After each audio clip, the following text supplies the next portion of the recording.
I had my baby in 2016. At that time, I had a diagnosis of autism and I had a misdiagnosis of emotionally unstable personality disorder. After I had my baby, I was told by social services that if I wanted the best for my baby, that I would voluntarily attend a mother and baby unit. I desperately wanted the best start for me and my baby. So I agreed to attend the mother and baby unit, despite knowing that as an autistic person, hospital environments are an absolute minefield and are not beneficial places at all for myself. But I just really wanted the best for my baby. When I got there, it very much became apparent that they were mental health focused. They didn't really understand autism. They certainly didn't understand autistic motherhood and how that is different from non-autistic motherhood. Although in total, I was at two different mother and baby units in different parts of the UK.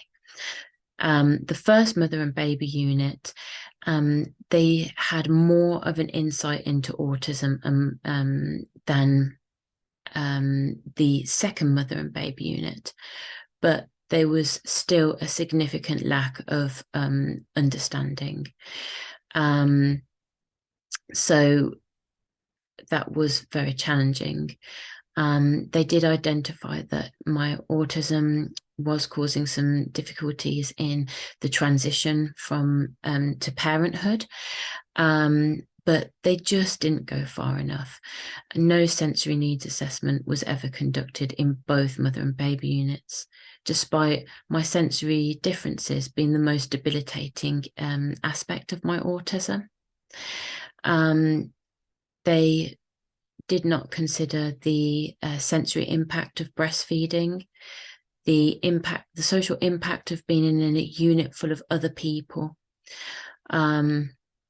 and all the rules and regulations that happen within a mother and baby unit. A lot of your property is taken off you, and you're only allowed it if you request, and you have to hand it back in, and that can be very, very distressing. It's really hard to have a routine there.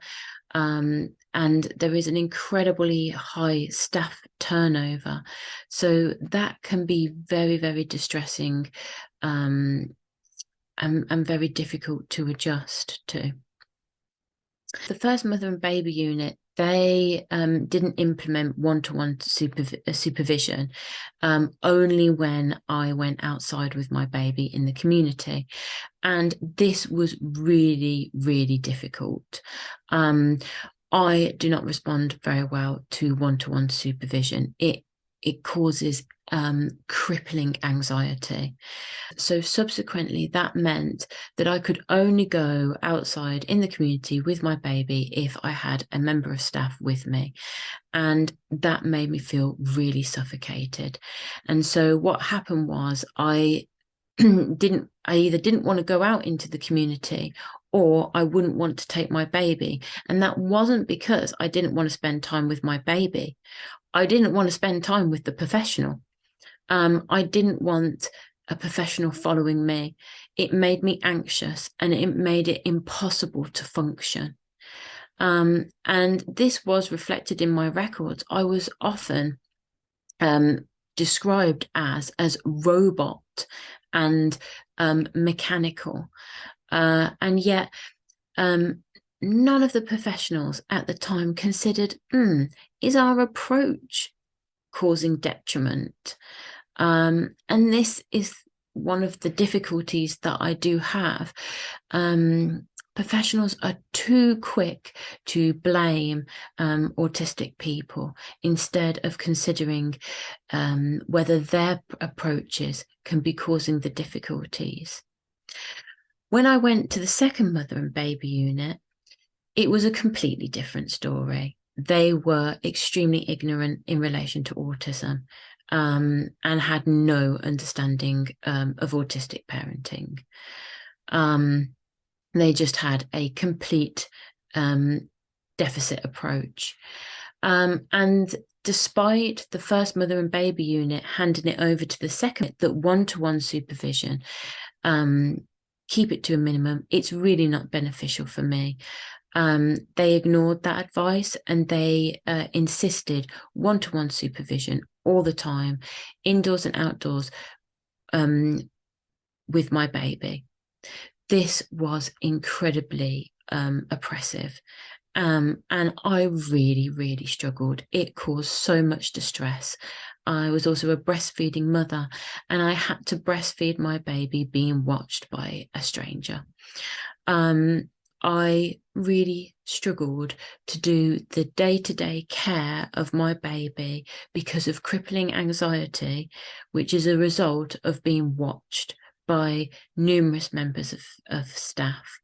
Because of the high staff turnover, every hour or every 2 hours, the supervisor would change, and there was a lot of agency staff. So I never really got to know members of staff. It was a constant revolving door. And when you're trying to bond with your baby and you have different staff watching you, doing really intimate things such as breastfeeding, the anxiety is horrendous. And it just ruined every happy moment that new mothers should have with their babies.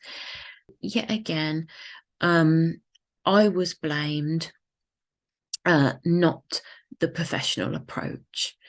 And this made it increasingly more difficult for me to want to spend time with my baby, because I knew that if I wanted to spend time with my baby, I had to have someone watch me do it. And yet, if there had been a completely different approach, me and my baby would have been inseparable, and it would have been such an enjoyable experience. Reflecting on my time at the mother and baby unit, there was a clear lack of training amongst professionals, particularly around autistic parenting and the interactions of autistic parents with their babies. And I was constantly judged as a non-autistic parent. Assumptions were made about me with catastrophic consequences, and that has caused lifelong damage for myself and my daughter. We really do need, in this country, better training in relation to autistic parenthood. We need perinatal professionals to understand that pregnancy, birth, and parenthood is different for autistic parents. It's different, not wrong. I certainly wouldn't advocate going into mother and baby units or residential placements as an autistic parent, unless it's supervised by an expert in autism and parenting. Thank you for listening.